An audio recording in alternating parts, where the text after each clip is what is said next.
बहू पूजा का समय हो गया है, जल्दी आ जाओ बेटा। सावित्री जी ने अपने बेटे बहू का दरवाजा खटखटाते हुए आवाज लगाई तो अंदर से उनकी बहू पूनम की आवाज आई, मम्मी जी हमें तो इन रस्मों में भरोसा ही नहीं है, आप ही कर लीजिए। एक पल को सावित्री जी को लगा जैसे किसी ने उनके दिल पर भारी पत्थर रख दिए हों, पर उन्होंने कुछ नहीं कहा, अकेले ही आकर पूजा कर ली। लेकिन आंसू बार-बार उनकी आंखों से बह रहे थे। मुंबई का मौसम बदल रहा था, लेकिन घर के अंदर की हवा ठंडी और बेरंग होती जा रही थी। पूनम अब अक्सर सास की आदतों पर ताने कसती, मम्मी जी आप तो बिल्कुल पुराने जमाने की हो, आपको तो कुछ भी नहीं आता। इन शब्दों ने सावित्री जी के दिल में धीरे-धीरे दर्द का एक कोना बना दिया था। इसलिए उन्होंने कुछ नहीं कहा, क्योंकि उन्हें अपने बेटे का चेहरा याद था, जो अपनी पत्नी से बेहद मोहब्बत करने लगा था। वो नहीं चाहती थी कि उनका बेटा बीच में फंस जाए। उस रात सुनील ऑफिस से आया तो थोड़ा नाराज था। पूनम ने आते ही शिकायतों की झंडी खड़ा कर दी। देखो ना सुनील, मम्मी जी दिन भर टीवी देखती रहती है, घर में कुछ नया बनाने का मन ही नहीं करता। मेरी सहेलियां तो कहती है कि सास भी दोस्त जैसी होनी चाहिए। सुनील ने चुपचाप अपनी पत्नी की बातें सुनी, फिर माँ की तरफ देखा। माँ पूनम सही कर रही है, आपको थोड़ा मॉडल होना चाहिए। सावित्री जी ने हल्की सी मुस्कान दी, लेकिन उनकी आंखों में नमी साफ झलक रही थी। उन्होंने सोचा, क्या मैंने अपने बेटे को सिर्फ वही सिखाया था? सुनील के शब्द सावित्री जी के कानों में हथौड़े की तरह घूमते जा रहे थे। उन्हें देखकर चमक उठा, लेकिन उन्होंने अपनी तकलीफ को चुपचाप दिल में दबा दिया। घर में अब पहले जैसा हंसी मजाक नहीं गूंजती थी। रसोई में काम करते समय भी उन्हें लगा जैसे चारों ओर एक अदृश्य दीवार खड़ी हो गई है। अगले दिन सुबह पूनम किचन में आई और बोली, मम्मी जी मैंने सोचा कि अब मैं खाना अपनी मर्जी का बनाऊंगी, आपको जो बनाना है सिर्फ अपने लिए बनाए। लेकिन मुझे और सुनील को हेल्दी और इंटरनेशनल डिजाइन पसंद है। ये सुन सावित्री जी ने कहा, बेटा घर में जो भी है मैं प्यार से बना देती हूँ, लेकिन अलग अलग दो तरह का खाना बनाना मुश्किल हो जाएगा। तभी पूनम ने व्यंग से कहा, तो सीख लीजिए ना, ये बेहुदा खाना हम नहीं खाएंगे। पूनम पैर पटकते हुए बाहर चली गई। सावित्री जी चुपचाप सब्जी काटने लगी और मन ही मन सोचने लगी कि मेरे हाथ का खाना खाकर तो बेटा इतना बड़ा हो गया और आज इन्हें मेरा बनाया हुआ खाना अच्छा नहीं लग रहा है। ये कैसा लीला है भगवान। वो मन ही मन भगवान को बोल रही थी। अलमारी के ऊपर रखी पुरानी फोटो सारी बहू उतार चुकी थी। उन्हें पूनम से पूछा गया, बेटा ये फोटो कहाँ है? तो पूनम ने चिढ़ते हुए कहा, ओहो मम्मी जी, ये पुराने और आउट स्टाइल्स लग रहे थे, इसलिए मैंने स्टोर में रख दिए हैं, क्योंकि अब घर को मॉडल लुक देना है। ये सुनकर सावित्री जी की आंखें भर आई, लेकिन फिर भी उन्होंने कुछ नहीं कहा। उनके लिए अब हर शाम एक खाली पेन लेकर आती थी। बालकनी में बैठकर वो नीचे जाते वाहनों को लाइटें देखती, सोचती, मेरे अपने ही घर में मेरा छोटा सा जगह तक नहीं बचा। सुनील अब ज्यादातर अपनी पत्नी पूनम के साथ बाहर डिनर पर जाता, शॉपिंग करता और माँ के लिए बस एक औपचारिकता निभाता। दिवाली का त्योहार आया। पूनम ने महंगे कपड़े और गहने पहनकर अपने मायके में त्योहार मनाने जाने की जिद की। सावित्री जी ने कहा, बेटा यहाँ भी तो पूजा होती है, यहीं पे मना लो, वैसे भी बहू को त्योहार पर अपने घर में ही होना चाहिए। लेकिन तभी पूनम ने ताना मारा, मम्मी जी आप नहीं समझेंगी, हमारे यहाँ स्टाइलिश तरीके से फंक्शन होता है, ये पुराने ढंग वाली पूजा मेरे मन में नहीं लगता। सुनील ने भी माँ की ओर देखते हुए कहा, माँ आप बुरा मत मानिए, पूनम को जाने दीजिए ना, वो वहां पर खुश रहेगी और क्या। सावित्री जी छत पर अकेले बैठकर देखती रही। आंखों में से आंसू रुकने का नाम ही नहीं ले रहे थे। अगले दिन सुबह सुबह पूनम और सुनील आए तो आते ही पूनम ने कहा, सुनील अब हमें ऑफिस के पास एक नया फ्लैट लेना चाहिए ताकि इस घर से दूर रह सके। तो सुनील ने चौंक कर कहा, लेकिन माँ अकेली कैसे रहेगी? पूनम तभी ठंडी आवाज में कहा, मम्मी जी अपने इसी घर में रहेगी, हमें भी अपनी प्राइवेट लाइफ चाहिए। इस बात पर माँ की दखल अंदाजी मुझे पसंद नहीं है। ये बात सावित्री जी ने कमरे के दरवाजे से सुनी तो उसका दिल जैसे किसी ने निचोड़ दिया हो। अब ये सिर्फ तानों का मामला नहीं था, ये उनके अस्तित्व पर सीधा वार था। मोहल्ले में हर साल की तरह इस बार भी होली पर मिलन समारोह का आयोजन किया जा रहा था। सावित्री जी को ऐसे मौके हमेशा अच्छे लगते थे, क्योंकि पड़ोसी एक दूसरे से मिलते थे, पर आंगन में रौनक आती थी। उन्होंने सोचा कि इस बार वो अपने हाथों से लड्डू और नमकीन बनाएगी। सुबह सुबह वो बाजार से ताजा मेवा, बेसन और देसी घी लेकर आई। उनके चेहरे पर लंबे समय के बाद एक हल्की सी मुस्कान थी, जिससे उन्हें उम्मीद हो कि शायद घर का माहौल आज कुछ अच्छा रहेगा। किचन में जब सावित्री जी बेसन भून रही थी, तभी पूनम आई और बोली, मम्मी जी, ये सब बनाने की क्या जरूरत है? आजकल लोग मार्केट से बनी बनाई चीज मंगवाते हैं, कोई आपके जैसा देसी लड्डू नहीं खाएगा। तो सावित्री जी ने धीरे स्वर में कहा, बहू, अपने हाथों से बनाने में जो स्वाद और अपनापन है, वो किसी पैकेट में नहीं होता। पूनम ने मुंह सिकोड़ते हुए कहा, बस यही तो प्रॉब्लम है मम्मी जी, आप हर बात में पुराने जमाने की सोच लेती आते हैं।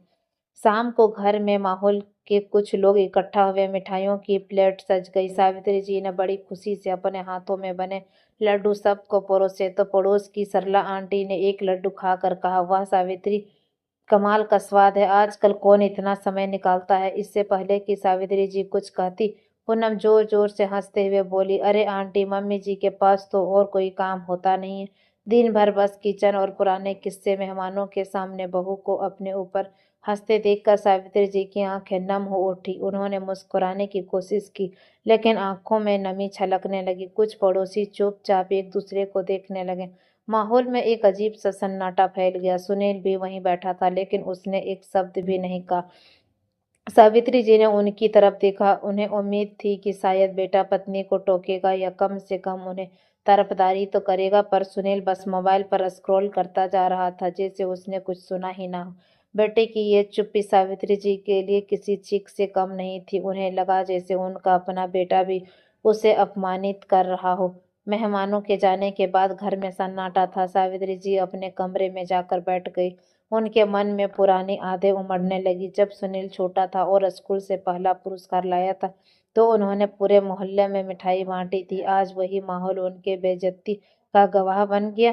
उन्होंने सोचा, क्या मैं सच में बोझ बन गई हूँ? क्या ये घर अब मेरा नहीं रहा? अगले दिन सुबह सरला आंटी सब्जी लेते वक्त धीरे से बोली, सावित्री, बुरा मत मानना, कल पूनम की बातें मुझे भी अच्छी नहीं लगी। आजकल के बच्चे पता नहीं अपने आप को क्या समझते हैं। सावित्री जी ने बस हल्की सी मुस्कान दी, लेकिन अंदर वो टूट चुकी थी। अब उन्हें समझ आने लगा था कि बात सिर्फ तानों की नहीं रहेगी, ये उनकी गरिमा और पहचान को मिटाने की कोशिश हो रही है। अगले दिन सुबह सुबह सावित्री जी ने गैस पर चाय के लिए पानी चढ़ाया ही था, तभी पूनम सज धज कर बाहर आई और बोली, मम्मी जी, चाय मत बनाइए, आज हम दोनों कैफे में ब्रेकफास्ट करेंगे। तो सावित्री जी ने धीरे से कहा, बेटा, इतनी ठंड में बाहर क्यों? मैंने पराठे का आटा भी गूंथ लिया है। तभी पूनम ने चढ़कर कहा, बस इसी वजह से तो मैं चाहती हूँ कि हम लोग अलग जाकर रहें। आपकी ये रोज रोज की देसी आदतें बर्दाश्त नहीं होती मुझसे। सुनील भी ठीक उसी वक्त कमरे से निकल रहा था। उसने ये सब सुना, लेकिन बिना कुछ कहे पूनम के साथ बाहर चला गया। दरवाजा बंद होते ही सावित्री जी के हाथों से चाय का पतीला छूटकर नीचे गिर गया।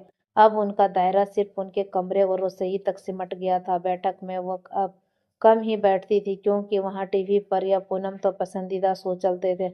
उनके दोस्तों की महफिल सजती। कई बार सावित्री जी जब टीवी देखने आती तो पूनम कह देती, मम्मी जी, आप अपने कमरे में जाइए, यहाँ मुझे प्राइवेसी चाहिए। और एक समय था जब ये बैठक सावित्री जी की दुनिया थी। वहीं वो मेहमान को बैठाती थी, बेटे के साथ हंसती बोलती। अब वो जगह भी उनसे छीन ली गई थी। अब पूनम को मौका नहीं चाहिए होता था, वो किसी भी समय ताना कस देती थी, मम्मी जी, आपके कपड़े तो सच में बेकार हैं। आपको पता है, आपकी इन आदतों के कारण लोग हंसते होंगे आप पर कि घर का डेकोरेट को यह बिगाड़ देती है। सावित्री जी हर बार चुप रह जाती। उन्हें डर था कि जवाब देने पर सुनील नाराज हो जाएगा और शायद उनका रिश्ता बेटे से भी बिगड़ जाएगा। एक दिन सुबह सुबह सावित्री जी मंदिर गई। वहां उन्होंने अपनी पुरानी सहेली मोहिनी जी से मुलाकात की। मोहिनी जी ने पूछा, सावित्री, तुम बहुत कमजोर लग रही हो, सब ठीक तो है ना? सावित्री ने बस इतना कहा, सब ठीक है, बस वक्त बदल गया है। लेकिन मंदिर से लौटते समय उनके मन में एक विचार बार बार दस्तक दे रहा था कि क्या मुझे ये घर छोड़ देना चाहिए? शायद कहीं और शांति मिल जाए। शाम को जब पूनम अपने दोस्तों के साथ हंस रही थी, तभी सुनील चुपचाप मोबाइल में खोया था। तो सावित्री जी बालकनी में खड़ी नीचे सड़क देख रही थी। गाड़ियों की आवाज के बीच उन्हें अपना दिल बहुत अकेला लग रहा था। उन्होंने खुद से कहा, अगर यहाँ रह कर सिर्फ अपमान सहना है, तो क्यों ना कहीं और चली जाऊं, कम से कम अपनी इज्जत तो बची रहेगी। उस रात सुनील और पूनम दोनों बाहर जाने लगे तो सावित्री जी ने एक धीमी से कहा, बेटा आज बहुत ठंड है, जल्दी लौट आना। पूनम ने बिना मुड़े कहा। मम्मी जी आपको चिंता करने की जरूरत नहीं है, हम बच्चे नहीं हैं, आपको हमेशा यही रहता है कि ठंड बहुत है, जल्दी आना। सुनील ने भी कोई जवाब नहीं दिया और दरवाजा बंद कर दिया। सावित्री जी का दिल जैसे पत्थर का हो गया। उन्हें लगा कि अब ये घर उनके लिए नहीं रहा, ये जगह बस उनके अपमान की गवाही दे रही थी। उन्होंने तय ले लिख कर लिया कि अब वो यहाँ नहीं रहेगी। रात को उन्होंने अलमारी से सूटकेस निकाला और उसमें अपने कुछ कपड़े, जरूरी कागजात और पति की तस्वीर रखी। हर सामान के साथ उनकी आंखें भीग रही थी, लेकिन भीतर एक अजीब सी राहत भी थी। अब मुझे रोज ये अपमान नहीं सहना पड़ेगा। उन्होंने तय कर लिया कि कल सुबह बिना कुछ कहे वो अपने मायके की पुरानी सहेली मोहिनी जी के पास चली जाएगी, जो आजकल रहती है। सोने से पहले उन्होंने भगवान की मूर्ति के सामने दीपक जलाया और धामेश्वर में कहा, भगवान मुझे इतना साहस देना कि मैं अपने आत्मसम्मान के साथ जी सकूं। उनके चेहरे पर आंसू के बीच एक दृढ़ थी। अब ये सावित्री जी चुप रहने वालों में से मां नहीं थी। अब वो अपना सम्मान बचाने के लिए कदम उठाने वाली थी। अगली सुबह मुंबई की ठंडी हवा खिड़की के अंदर आ रही थी। घड़ी में 5 बज रहे थे और पूरा घर नींद में डूबा हुआ था।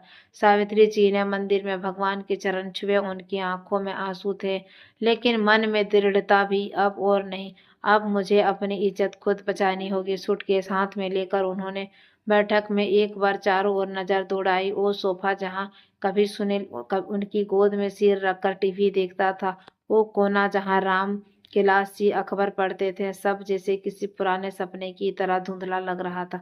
उन्होंने दरवाजा खोला और ठंडी हवा उनके चेहरे से टकराई और वो सीढ़ियों से नीचे उतर आई। गेट के पास रामू चाय वाला दुकान खोल रहा था। अरे सावित्री आंटी, इतना सुबह सुबह सूटकेस लेकर कहाँ जा रही हैं? रामू ने पूछा तो सावित्री जी ने बस इतना कहा, थोड़ा मायके की तरफ जा रही हूँ रामू, कुछ दिन के लिए।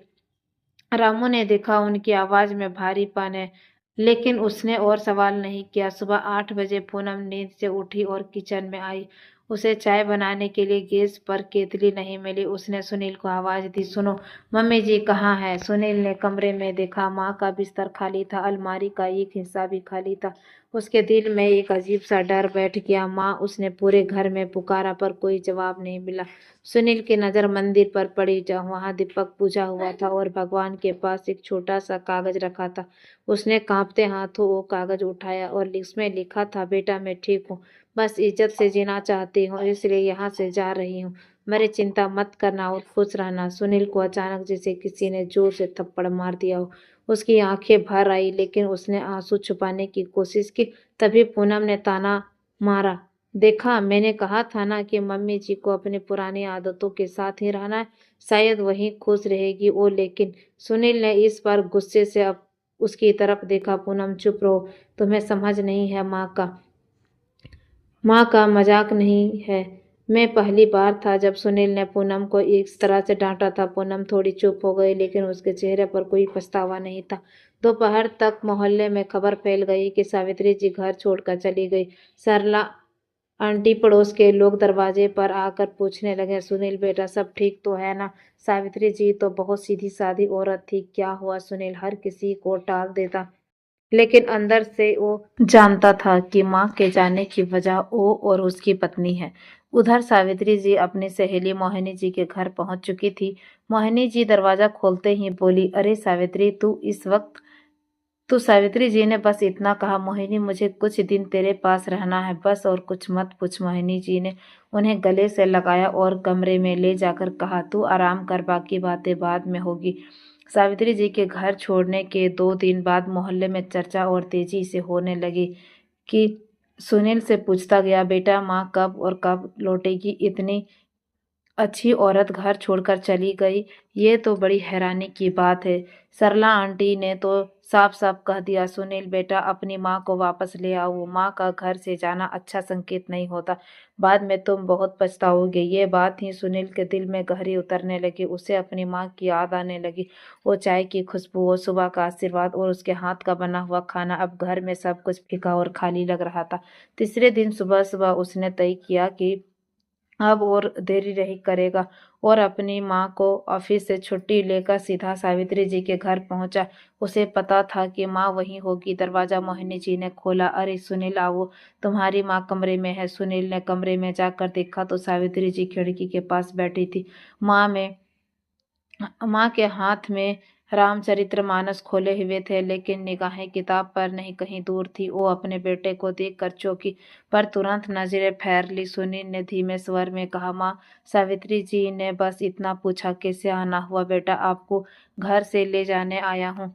वो घर आपके बिना अधूरा है। माँ सावित्री जी ने किताब बंद की और उसकी तरफ देखा। अधूरा बेटा? जिस घर में माँ के लिए जगह ना हो, वहाँ उसका सम्मान ना हो, वो घर माँ के बिना अधूरा कैसे हो सकता है? सुनील चुप रहा। सावित्री जी आगे बोली, तुम्हें याद है तुम्हारे पापा के जाने के बाद मैं कैसे तुम्हें पाला? कितनी ठंड और गर्मी में, कितनी भी मुश्किलों में भी कभी तुम्हारे सामने अपनी तकलीफ नहीं रखी, बस तुम्हारा चेहरा खुश देखना चाहा। उसकी आंखों में आंसू आ गए। लेकिन बदले में मुझे क्या मिला? ताने, अपमान, और वो भी तुम्हारी आंखों के सामने। और तुमने चुपचाप सुन लिया। सुनील की आंखें भी भीग गई। माँ, मुझसे गलती हो गई। मैंने कभी सोचा ही नहीं कि आप इतना महसूस करती हैं। पूनम की बातें मुझे रोकना चाहिए था। मुझे आपको बचाना चाहिए था। सावित्री जी ने ठंडी सांस ली। बेटा, गलती हो गई, पर ये जख्म गहरे हैं। माँ, माफ कर दो, लेकिन भूल नहीं कर सकती। मैं भी वहीं जाऊंगी जहां मुझे सम्मान मिले, वो अपना घर हो या किसी और का। सुनील ने माँ का हाथ पकड़ा। माँ, कृपा चलो, मैं वादा करता हूँ कि अब से सब कुछ बदल दूंगा। सावित्री जी ने उसकी आंखों में देखा और कहा, बेटा, अगर सच में चाहते हो कि मैं लौटूं तो पहले साबित करो कि तुम्हारे घर में मेरी इज्जत सुरक्षित है। ये सिर्फ मेरा नहीं, तुम्हारे संस्कारों का भी सवाल है। तभी पास खड़ी मोहिनी जी बोली, सुनील बेटा, माँ को सिर्फ ले जाने से कुछ नहीं होगा। उन्हें महसूस होना चाहिए कि उनकी जगह घर में सबसे ऊंची है। तुम्हें पहले अपने पत्नी को ये सिखाना होगा और खुद भी अपनी माँ के लिए खड़े होना होगा। सुनील ने सिर हिलाया। हाँ आंटी, मैं वही करूंगा। सुनील शाम को घर पहुंचा तो पूनम सोफे पर बैठी मोबाइल चला रही थी। जैसे ही उसने सुनील को देखा तो बोला, क्या बात है, आज बड़ी चुपचाप लग रहे हो? माँ को मनाकर आ गए क्या? सुनील ने बिना मुस्कुराए कहा, नहीं, माँ तब तक नहीं आएगी जब तक उन्हें इस घर में सम्मान नहीं मिलेगा। पूनम हंस पड़ी। सम्मान? अरे मैंने तो कुछ किया ही नहीं। सुनील की आंखें लाल हो गई। बस अब और झूठ मत बोलो। पूनम, तुम्हें लगता है माँ की चुप्पी उनकी कमजोरी है, लेकिन वो उतनी महानता है। तुमने जिस तरह उनका अपमान किया, ताने दिए, वो सब मैंने अपनी आंखों से देखा। और चुप रहकर सबसे बड़ी गलती की। पूनम ने भौहें चढ़ाई। तो अब मुझे ही दोषी दोगे? मैं क्या नौकरानी हूँ? उसकी हर बात में दखल देती है, घर के कामों में टोकती है। सुनील में गहरी सांस ली। पुनः माँ ने इस तरह घर के लिए अपना पूरा जीवन दिया है। तुम्हारे एक एक शब्द ने उन्हें अंदर से तोड़ दिया। और सुन लो, अगर तुम सोचती हो कि इस घर में मेरी माँ से ऊपर कोई है तो तुम गलत हो। पूनम ने व्यंग से कहा, मतलब? तुम्हारे लिए मैं कुछ भी नहीं? तुम मेरी पत्नी हो, लेकिन माँ मेरा अस्तित्व है। सुनील ने दृढ़ स्वर में कहा, अगर तुम्हें मेरे साथ रहना है तो तुम्हें माँ का सम्मान करना होगा, वरना ये घर तुम्हारे लिए नहीं है। पूनम पहली बार बिना जवाब के खड़ी रह गई। उनके चेहरे पर हैरानी, गुस्सा और डर तीनों थे। वो जानती थी कि सुनील का ये स्वर मजाक नहीं था। सुनील ने धीरे लेकिन दृढ़ स्वर में कहा, कल मैं माँ को वापस लाने जाऊंगा। अगर उन्होंने हाँ कहा तो तुम उसके पैरों पकड़कर माफी मांगोगी। अगर तुम्हें मंजूर नहीं है तो अपना सामान बांध लेना। पूनम के हाथ से मोबाइल छूटकर जमीन पर गिर गया। कमरे में सिर्फ घड़ी की टिक टिक सुनाई दे रही थी। सुबह सुनील जल्दी उठ गया। नाश्ता बनाने की वजह वो सीधा कमरे में गया और पूनम से कहा, तैयार हो जाओ, हम माँ के पास जा रहे हैं। पूनम ने धीरे से पूछा, अभी? हाँ अभी। सुनील का स्वर शांत था, लेकिन उसमें आदेश की कठोरता थी। दोनों गाड़ी में बैठे थे। पूरे रास्ते दोनों एक शब्द भी नहीं बोले। सुनील की आंखें सड़क पर थी, लेकिन माँ के चेहरे की थकी हुई झलक झूम रही थी। पूनम ने खिड़की से बाहर देखा, पर उसकी आंखों में एक अजीब सी बेचैनी थी, शायद डर या गुस्सा। घर पहुंचकर सुनील ने गाड़ी रोकी। दरवाजा खोलने से पहले ही उसने पूनम की ओर देखा। याद रखो, आज सिर्फ एक बात कहनी है, माँ हमें माफ कीजिए, बाकी कुछ नहीं। पूनम ने हाँ में सिर हिलाया, लेकिन होंठ भींच दिए। दरवाजा खुला। माँ ने देखा सामने सुनील और पूनम खड़े थे। उनकी आंखों में हल्की नमी आ गई, पर चेहरे पर कठोरता बनी रही। कुछ काम था क्या? सावित्री जी ने सपाट स्वर में पूछा तो सुनील उसके पैरों के पास बैठ गया। माँ, मैंने बहुत बड़ी गलती की। आपके साथ जो हुआ उसे देखकर भी चुप रहा। मेरी सबसे बड़ी भूल थी, मुझे माफ कर दीजिए माँ। सावित्री जी ने धीरे से उसका सिर हिलाया लेकिन कुछ नहीं बोली। सुनील ने पूनम की ओर इशारा किया तो पूनम ने अपने अंदाज में आगे बढ़कर माँ के पैर छुए। माँ जी माफ कर दीजिए, मुझसे गलती हो गई। माँ ने ठंडे स्वर में कहा, गलती तो हर इंसान से होती है, लेकिन बात गलती की नहीं है, इरादे की होती है। अगर दिल में सम्मान नहीं हो तो माफी के शब्द सिर्फ हवा में उड़ जाते हैं। पूनम के होंठ भींच लिए, उसकी आंखों में अभी भी अहंकार की हल्की लकीर थी। सावित्री जी ने सुनील की ओर देखा, मैं सोच कर बताऊंगी कि वापस आना है या नहीं। वापस लौटते वक्त सुनील चुप था। पूनम ने धीमी स्वर में कहा, मैंने तो माफी मांग ली। सुनील ने उसकी बात काट दी, माफी जुबान से नहीं दिल से मांगी जाती है। पूनम, ये बात जितनी जल्दी समझोगी उतना अच्छा होगा। पूनम ने खिड़की से बाहर देखा पर कुछ नहीं कहा, लेकिन उसके चेहरे पर यह साफ था कि यह कहानी अभी खत्म नहीं हुई है। 3 दिन बाद सुबह सुनील को मोहिनी जी का फोन आया, बेटा तुम्हारी माँ अस्पताल में है, चक्कर आ गए थे। सुनील ने घबरा कर कहा, मैं अभी आता हूँ। पूनम ने सुना तो हल्का सा भौहें सिकुड़ते हुए बोली, इतनी भी क्या जल्दी है, डॉक्टर है ना वहाँ? सुनील ने तीखी स्वर में जवाब दिया, ओ माँ है, कोई अजनबी नहीं। वो तुरंत निकल पड़ा। अस्पताल पहुंचा तो माँ बेड पर लेटी थी, चेहरा पीला पड़ चुका था। नर्स ने बताया कि बीपी लो हो गया था, समय पर ना आती तो दिक्कत हो सकती थी।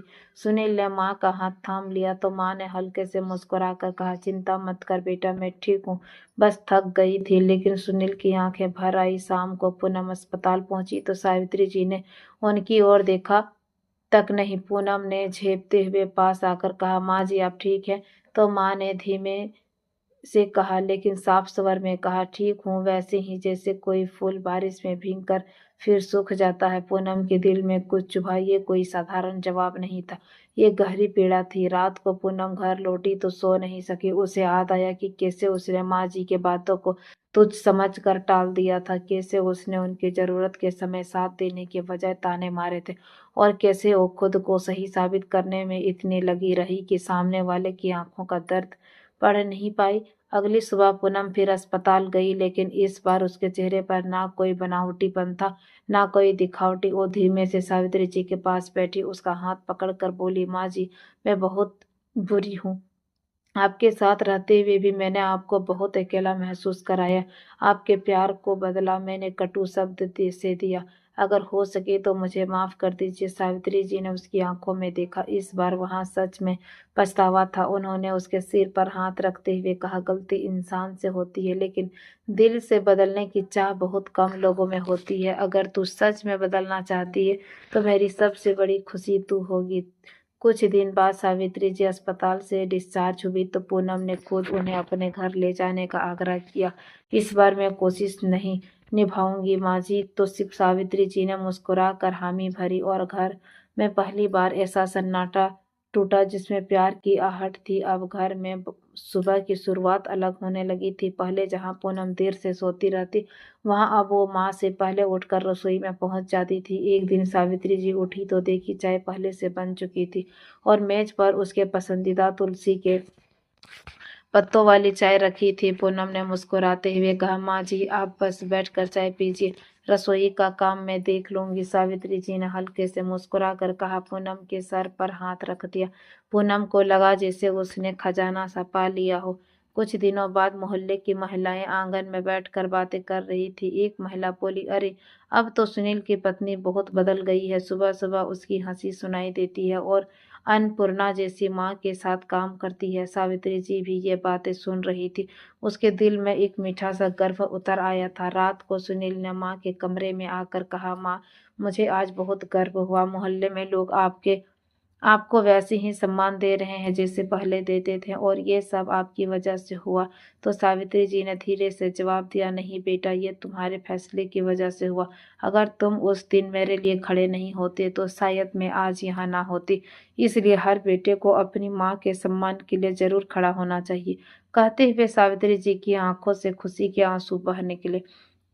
तो दोस्तों, आपको ये कहानी कैसी लगी कमेंट करके ज़रूर बताइएगा। कहानी अच्छी लगी तो प्लीज़ वीडियो को लाइक शेयर और हमारे चैनल को सब्सक्राइब कीजिएगा। हम आपसे फिर मिलेंगे एक ऐसी ही दिलचस्प कहानी के साथ। तब तक के लिए टेक केयर।